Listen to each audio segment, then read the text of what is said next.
I try to avoid that, but I think it's unavoidable. You know, I can't do this forever. I've been doing it since I was 21. As you move into your 80s, you say, hey, that's enough. On the outside, Robert Redford seems like the perfect image of manliness, charm, and success. A Hollywood legend admired all over the world. But behind that shiny front was a troubled heart, holding secret feelings for some of Hollywood's most magnetic men. His longtime friend, Jane Fonda, once said that Redford had problems with women and sometimes seemed drawn to men who left a lasting effect on his life. Now at 89, Redford has shared a secret that shocked the public, a list of 9 men he could never forget, men who made his heart beat faster, men who sparked desire or even hate so strong it could never be forgiven. Who among them left the strongest mark on Redford's soul? Let's reveal each name. Chapter 1. Mike Nichols, the enemy Redford never wanted to name. In 1967, Robert Redford stood at the edge of a life-changing chance, auditioning for the role of Benjamin Braddock in The Graduate. This role could have pushed him into worldwide fame, but it all fell apart under the sharp eyes of Mike Nichols. Nichols bluntly turned Redford down, calling him a loser. That comment filled Redford with anger and shame, leaving a scar in his mind he would never forget. From then on, Redford's hate for Nichols was not just a passing feeling, it became automatic. Every reminder of Nichols' scorn made the insult feel fresh again, a shame Redford could never forgive. His pride, sensitive but sure of his talent, was hurt, creating a grudge that burned for years. This hate was not just personal. Redford turned down every future offer to work with Nichols. Even though Nichols became one of Hollywood's greatest directors, Redford's refusal was not just about career choices. It was a symbol that he would never forget the insult and would never let any chance be linked to the man who had shamed him. Until the end of his life, the name Mike Nichols stayed like a stain Redford would not go near. Redford hated Mike Nichols, yet at the same time, throughout his life, he also deeply admired other men, including a black man whose bond with him was blocked by society's prejudice. 2. Paul Newman, best friend, but also the one he hated. He got interested and then pushed for me to do it. The studio tried everything to keep me out of the film. At that time, I cut his desk in half and said, "This is not about friendship. This is about $8. Robert Redford and Paul Newman became Hollywood legends, sharing a dramatic relationship off-screen. Many thought the chemistry in Butch Cassidy and the Sundance Kid or The Sting came only from the script, but the truth was much more complicated. From the start of their work together, Newman wanted to switch roles. He wanted to play Sundance, the smooth, rebellious character that went to Redford, who was then a little-known young actor. Newman accepted the role of Butch, but he could not fully hide his jealousy. At the same time, Redford exploded into fame from the film, which added strain to their friendship. This was the beginning of a bond that was both close and filled with quiet rivalry. But instead of breaking them apart, this rivalry made them inseparable. Behind the scenes, Newman and Redford were famous for their endless pranks. Once, Redford gave Newman a shiny Porsche that didn't start. Newman got back at him by crushing the car into a metal block, putting it in a garden, and sending it back. Strangely, neither of them ever mentioned the prank again, as if their friendship had its own secret code only they understood. Their families were close too, living near each other in Connecticut, which fueled rumors. A former crew member shared that Redford often spoke about burning dreams of Newman, dreams that left him waking up in panic and desire. This was more than professional respect. It was a hidden obsession that stayed in his mind. There were even times when Redford was caught whispering to Newman backstage, his voice low but serious, "Tonight, just the two of us." These secret invitations turned into Hollywood gossip. Even though both actors stayed silent, the mystery only added to the belief that their bond went deeper than friendship. Despite all the public attention, Redford's feelings never crossed the line of friendship.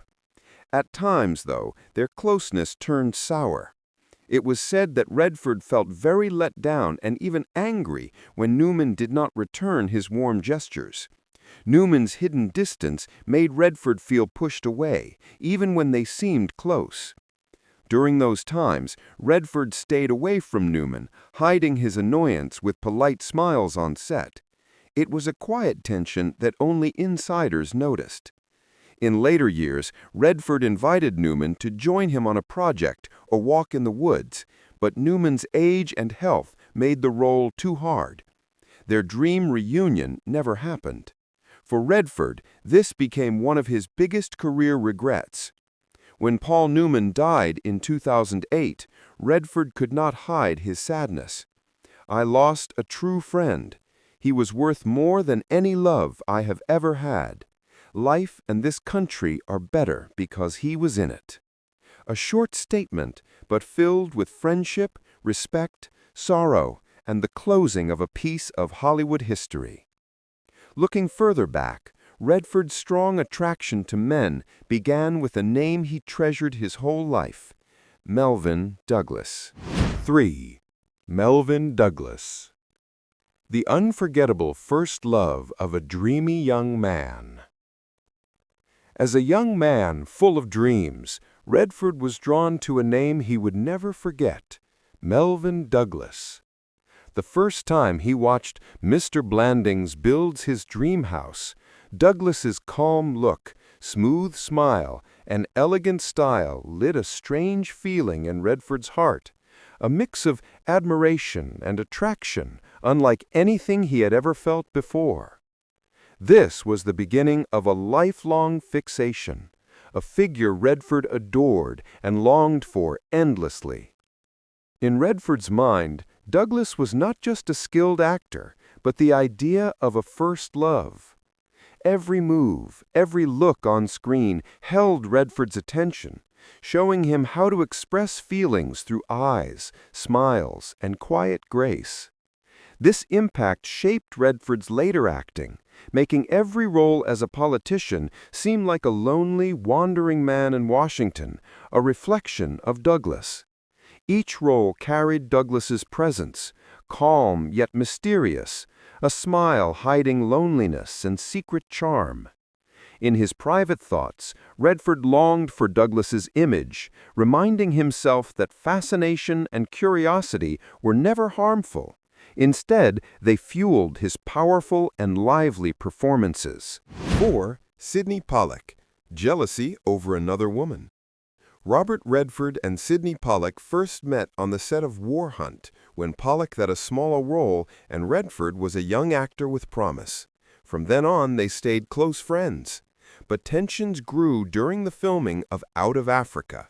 Redford became close to Meryl Streep. Soft looks, warm smiles, private moments, all of it made Pollack feel betrayed. His jealousy grew quietly. It was no longer just a professional rivalry, but an emotional storm he kept inside. Pollack's private affection for Redford, once central in his world, now felt threatened. On set, the mood turned heavy. Every look, every gesture between Redford and Streep became like an invisible weapon in Pollack's emotional fight.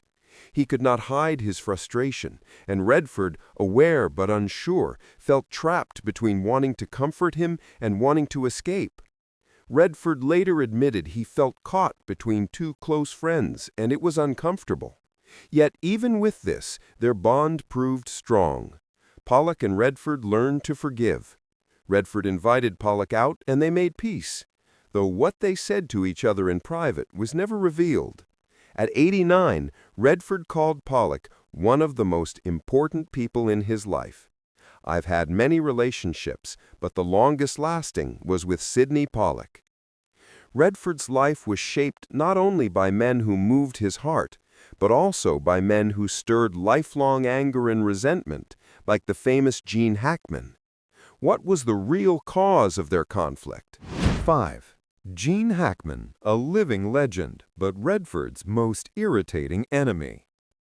Robert Redford once had very high hopes for Gene Hackman when they worked together on Downhill Racer. But Hackman's intense and uncompromising way of working often annoyed Redford. Redford wanted a soft, natural flow on set, but Hackman was like a hammer in a violin shop, breaking the rhythm Redford wanted. This disappointment planted the seed of a deep irritation that stayed with Redford for years.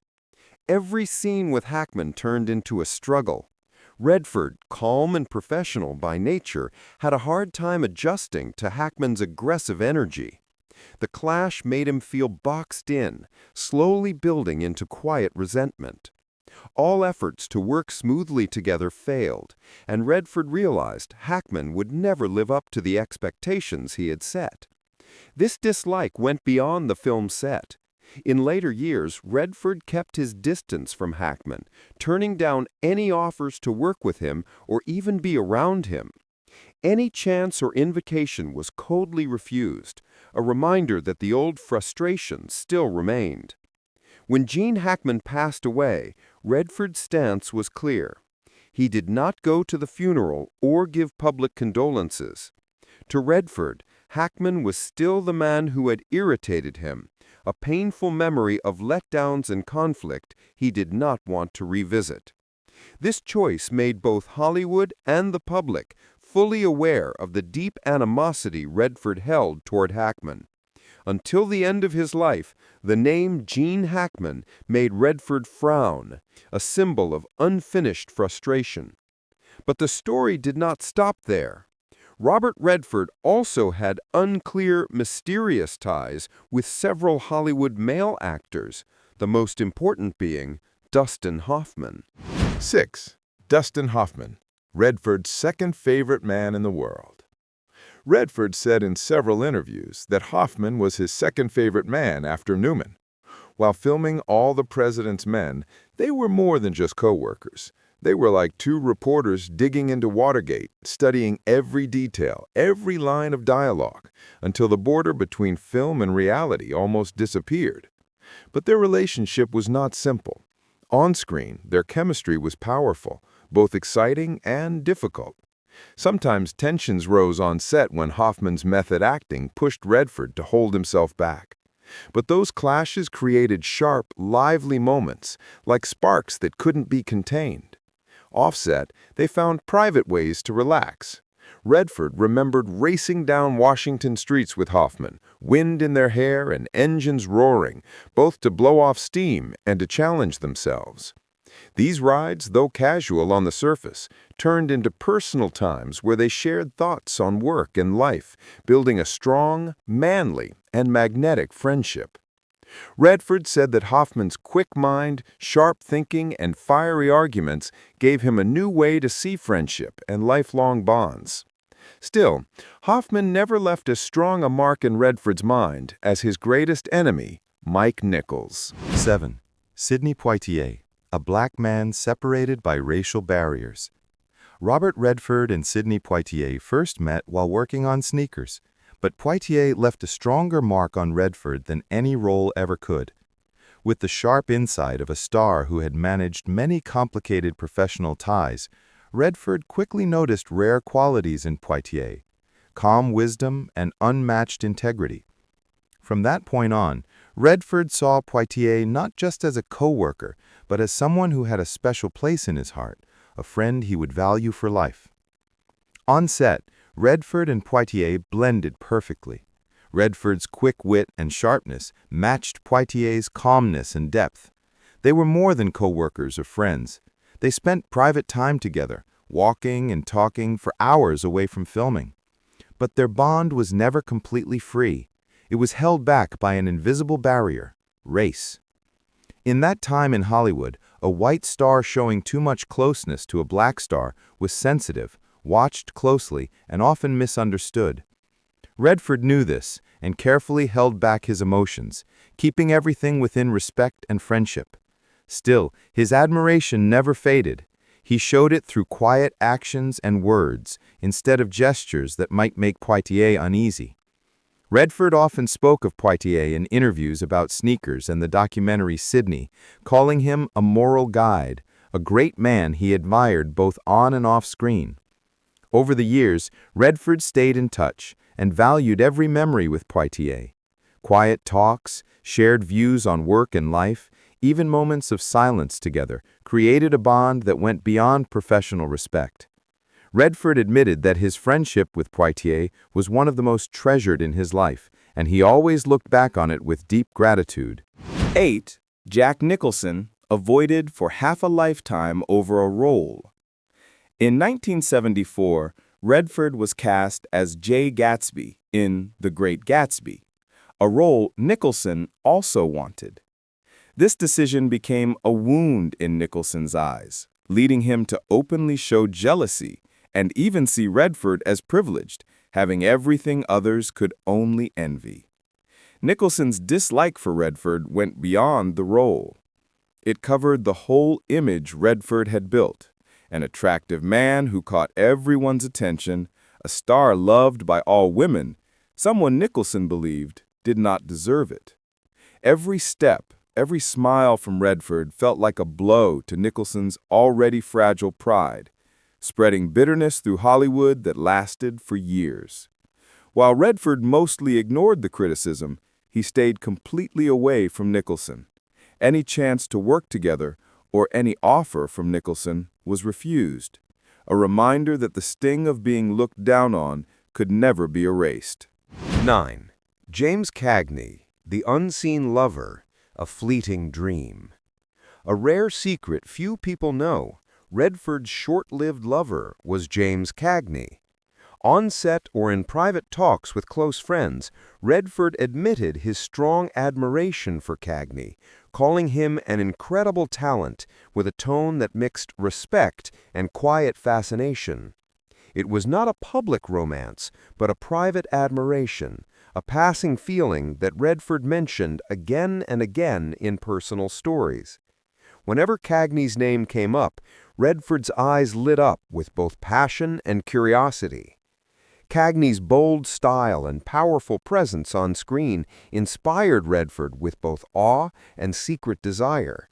In Redford's mind, Cagney was not only a professional role model, but also the idea of a perfect lover in brief daydreams, an unspoken feeling he never made public. For Redford, this small obsession never grew into more. Cagney stayed in his thoughts as an image of masculine charm and movie star magnetism, strong yet mysterious, able to make his heart race while still staying out of reach. Rumors claimed Redford once asked Cagney to dinner, but Cagney said no, and that was the end of it. At 89, Robert Redford still remembered the men who left a lasting mark on his life. 9 men, from Paul Newman and Sidney Poitier to Dustin Hoffman and James Cagney, became memories, emotions, and secret desires that Redford carried throughout his life. They were also complicated ties, including men he resented forever, shaping him both in his career and in his emotions. What do you think of these figures? Leave your thoughts in the comments below. And if you want to explore more mysterious and dramatic Hollywood stories behind the scenes, don't forget to subscribe so you never miss an episode. Thank you for watching.